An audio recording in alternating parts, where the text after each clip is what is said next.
Hello guys, welcome back to my YouTube channel toppers target में आप सभी का हार्दिक स्वागत एवं अभिनंदन है। जैसा कि आप सभी जानते हैं, हमारी क्लास 1 अप्रैल 2024 से निरंतर चल रही है, जिसमें मैंने आपको फर्स्ट लेक्चर में ग्राफ बताया था। फिर उसके बाद हमारा सेकंड लेक्चर लॉगरिथम का हुआ था और लॉगरिथम पर बेसिस कुछ प्रॉब्लम हम सॉल्व किए थे।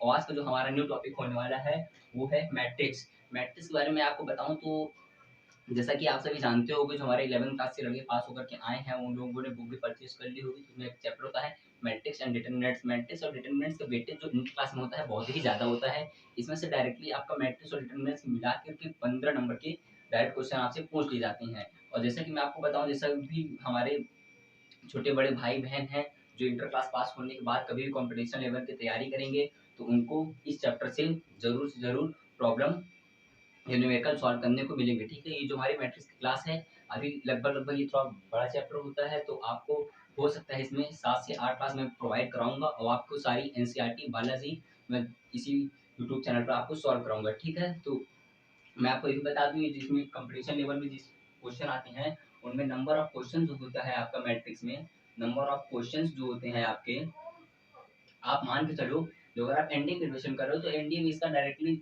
आ जाता है लगभग 5 से 8 क्वेश्चन।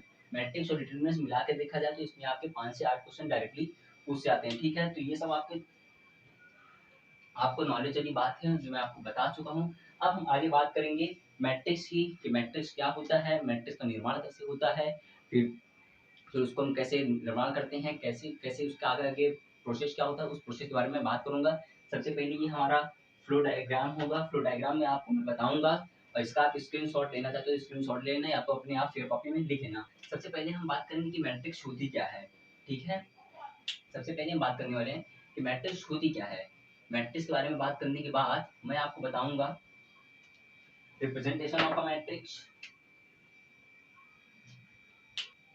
ठीक भाइयों, तो आगे हम मैट्रिक्स के बारे में बात करेंगे। सबसे पहले मैं आपको बताऊंगा कि मैट्रिक्स होती क्या है, फिर उसके बाद हम बात करेंगे representation of a matrix, matrix का निरूपण कैसे होता है। फिर आगे जो हमारा थर्ड पॉइंट हो जाएगा उसमें हम बात करेंगे कंपोनेंट ऑफ अ मैट्रिक्स, जिसे हम हिंदी में कहते हैं आप जिसे हम हिंदी में कहेंगे अवयव के अवयव। फिर हमारा नेक्स्ट हो जाएगा ऑर्डर ऑफ अ मैट्रिक्स, अवयव का कोटि क्रम। फिर हमारा हो जाएगा फॉर्मेशन ऑफ अ मैट्रिक्स, मतलब कि अवयव का निर्माण कैसे किया जाता है।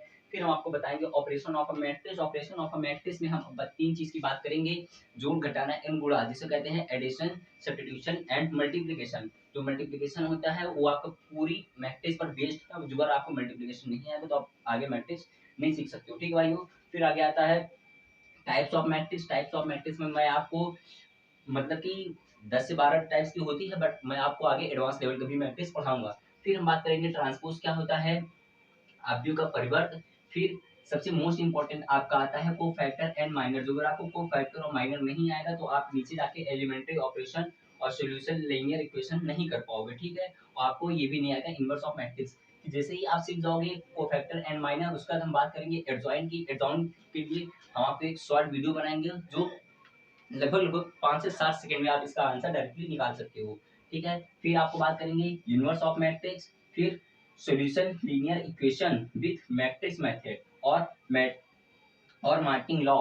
ठीक है, अवयव विधि द्वारा रेखीय समीकरण का हल, किससे, मार्किंग लॉ से। फिर लास्ट में हमारा होता है आपका एलिमेंट्री ऑपरेशन। एलिमेंट्री ऑपरेशन में आपको बता दो भाई, ये एग्जाम में भी डायरेक्टली आपका 4 नंबर का पूछता है एनडीए में, और आपके इंटर क्लास में किसमें, 12th में ये आपका डायरेक्टली 8 नंबर का आता है। जब आप इंटर क्लास पेपर देने जाओगे तो सबसे पीछे पेपर में लास्ट क्वेश्चन यही रहता है, और लास्ट जो हमारे क्वेश्चन होते हैं 3 क्वेश्चन 8 नंबर के आते हैं। एक क्वेश्चन आपका इस चैप्टर से आता है 8 नंबर का, या तो आपसे एलिमेंट्री ऑपरेशन पूछेगा, या तो इनवर्स पूछेगा, तो एडजॉइंट 8 नंबर यहाँ से आएगा आपका।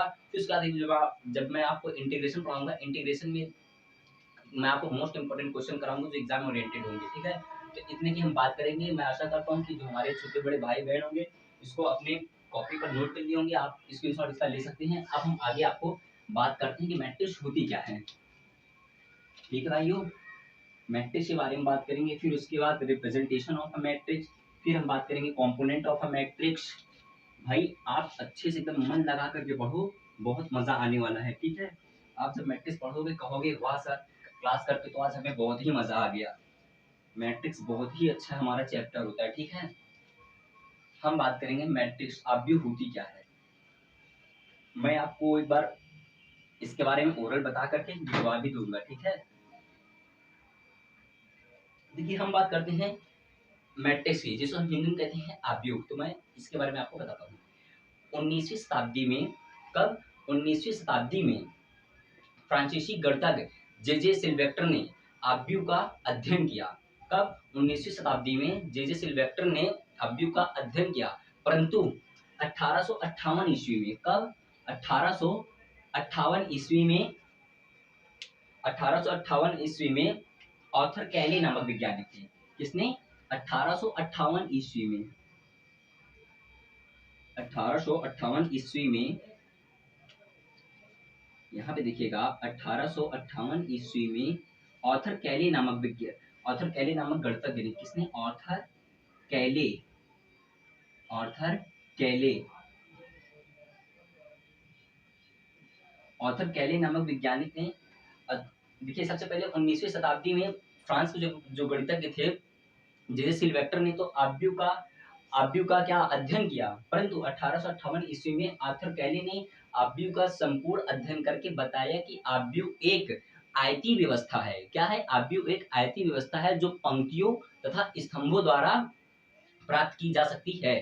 ठीक है भाइयों, आव्यूह कैसी व्यवस्था है? आपकी आयतीय व्यवस्था है। ठीक है भाई, आपका ये ऑब्जेक्टिव में पूछेगा, आयतीय व्यवस्था है, आयतीय व्यवस्था है। ठीक है, आयतीय व्यवस्था है। कैसी व्यवस्था है? आयतीय व्यवस्था है जो स्तंभों तथा पंक्तियों द्वारा प्राप्त की जा सकती है। कैसे? पंक्तियों द्वारा प्राप्त की जा सकती है। ठीक है, तो मैंने आपको बताया कि 19वीं शताब्दी में फ्रांसीसी गणितज्ञ जे सिल्वेस्टर ने सबसे पहले आव्यूह की खोज की, परंतु 1858 ईस्वी में आर्थर कैले नामक गणितज्ञ ने इसका संपूर्ण अध्ययन करके बताया कि आव्यूह एक आयतीय व्यवस्था है जो स्तंभों तथा पंक्तियों की सहायता से प्राप्त की जा सकती है। ठीक है, इतना मैंने आपको बता दिया है, इसके आगे मैं दिखाऊंगा नहीं। अब हम आपको बताएंगे कि representation of a matrix. Representation of a matrix मतलब होता है कि आव्यूह को हम निर्माण कैसे करते हैं। इतना आप जानते रहिएगा, बस ये भी एक पॉइंट आप नोट करके लिख लीजिएगा। आव्यूह एक आयतीय व्यवस्था होती है जबकि सारणिक एक वर्गीय व्यवस्था होती है। ठीक है, अब हम आगे बात करने वाले हैं रिप्रेजेंटेशन ऑफ अ मैट्रिक्स। इसकी representation of a matrix, representation of a matrix आव्यूह का हम निर्माण कैसे करेंगे। ठीक है, रिप्रेजेंटेशन कैसे करना है मैं आपको बता दूं कि जो आव्यूह है हमारा मैट्रिक्स, आव्यूह को अंग्रेजी वर्णमाला के, ध्यान से भाई मेरी पूरी लाइन सुनिएगा, आव्यूह को अंग्रेजी वर्णमाला के capital letter A to Z आप किसी से भी रिप्रेजेंट कर सकते हो। ठीक है, आव्यूह को अंग्रेजी वर्णमाला के capital letter A to Z आप किसी का भी यूज कर सकते हो, ए से प्रदर्शित करते हैं, तथा आव्यूह में उपस्थित अवयवों को अंग्रेजी वर्णमाला के स्मॉल लेटर, किससे? स्मॉल लेटर, जैसे ए बी सी या डी आप किसी का भी यूज कर सकते हो, आपको डॉट डॉट जेड तक। ठीक है, ये है, मैं आपको एक मैट्रिक्स बनाता हूँ, जैसे कि ये है आपका एलिमेंट है, आप इसको आव्यूह को किससे रिप्रेजेंट करोगे? अंग्रेजी वर्णमाला के कैपिटल लेटर से। ठीक है, अंग्रेजी वर्णमाला के कैपिटल लेटर से, और आप जब आव्यूह का निर्माण करेंगे, जैसे कि आपकी आव्यूह है, ठीक है, इसमें हमारा कोई एलिमेंट हो जाएगा A11, A12, A13, A21, A22, A23 and आपका ये थर्ड रो में हो जाएगा A31, A32, A33। इस तरह से हम आव्यूह का क्या कर सकते हैं? निर्माण करते हैं, जिसे हम कहते हैं रिप्रेजेंटेशन ऑफ अ मैट्रिक्स। ठीक है, इसको भी आप अपने कॉपी पर नोट डाउन कर लीजिएगा। अब हम आगे बात करेंगे आपको कंपोनेंट ऑफ अ मैट्रिक्स, आव्यूह के घटक। हम आपको अब आगे बताएंगे आव्यूह के घटक, कंपोनेंट ऑफ अ मैट्रिक्स।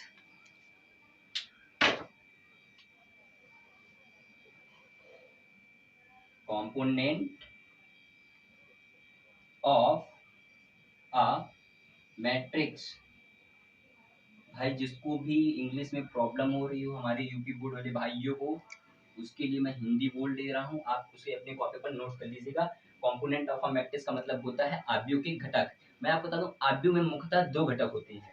आप लिखिएगा आव्यूह में मुख्यतः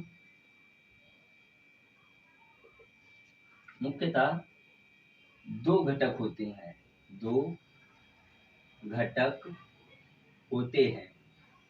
कितने घटक होते हैं भाइयों? दो घटक होते हैं। पहला होता है हमारा रो, फर्स्ट होता है हमारा रो, जिसे हम हिंदी में कहते हैं पंक्ति,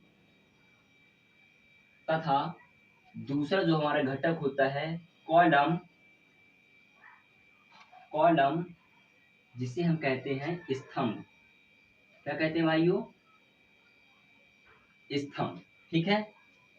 तो मैंने सबसे पहले आपको बताया कि मैट्रिक्स क्या होता है, फिर उसके बाद हमने आपको बताया कि रिप्रेजेंटेशन ऑफ अ मैट्रिक्स क्या होता है, फिर मैंने आपको बताया तीसरा टॉपिक कंपोनेंट ऑफ अ घटक। ठीक है, आपको इतना समझ में आ गया होगा मैं आशा करता हूँ। फिर उसके बाद हम बताएंगे इसमें पंक्ति, और आपको एक क्वेश्चन डाउट होना चाहिए ना कि सर आप बता दिए कि आव्यूह में मुख्यतः दो घटक होते हैं, एक होता है पंक्ति और दूसरा होता है स्तंभ। तो आपने हमें डेफिनेशन नहीं बताई, तो अब मैं आपको इसी बारे में बताऊंगा कि पंक्ति और स्तंभ होता क्या है, इसको हम रिप्रेजेंट कैसे करेंगे। जैसे आप हेडिंग डालिएगा पंक्ति। पंक्ति क्या होती है? क्या हेडिंग है हमारी? पंक्तियां। हेडिंग आप डालिएगा पंक्ति, फिर उसके बाद हम बात करेंगे स्तंभ की। हम बात करते हैं रो, जिसे हम कहते हैं पंक्तियां। पंक्तियां आप इसको एग्जांपल मान के चलिएगा, इसी के थ्रू मैं आपको समझाने वाला हूँ। जैसे इसमें ये हमारा फर्स्ट रो हो जाएगा A11, A12, A21, A22। ठीक है, इसी के अकॉर्डिंग हम चलेंगे। अब आप डिफिनेशन लिखिएगा पंक्तियां, जब अवयवों को जब अवयवों को जब अवयवों को आव्यूह में, किसमें भाई? आव्यूह में क्षैतिज रूप से में, किसमें? ये देखो आपका क्षैतिज है, जिसे हम कहते हैं वर्टिकल। वर्टिकल क्या करना है? रिप्रेजेंट करना है। ठीक है, जब आव्यूह को जब अवयवों को आव्यूह में क्षैतिज रूप से, कैसे? क्षैतिज रूप में व्यवस्थित किया जाए, व्यवस्थित किया जाता है, तो यह घटना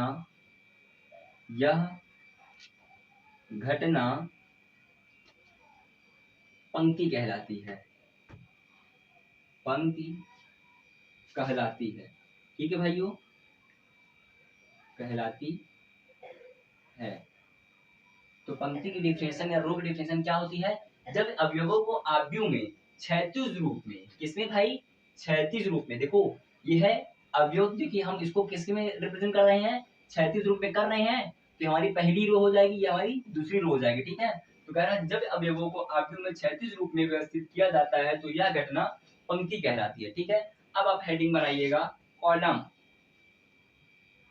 कॉलम जिसे हम कहते हैं स्तंभ, जिसे हम कहते हैं स्तंभ। स्तंभ में आप लिखिएगा कि जब अवयवों को आव्यूह में, जब अवयवों को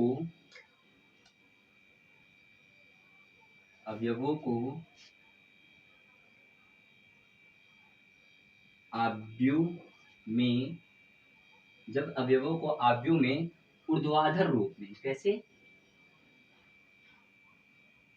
ऊर्ध्वाधर जब अवयवों को आव्यूह में ऊर्ध्वाधर रूप में व्यवस्थित किया जाता है,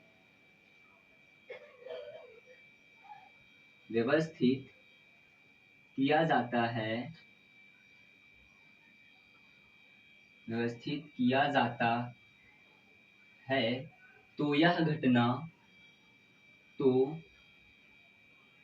यह घटना स्तंभ कहलाती है। स्तंभ कहलाती है। ठीक है भाइयों, इसको आप अपनी कॉपी पर नोट कर लीजिए। फिर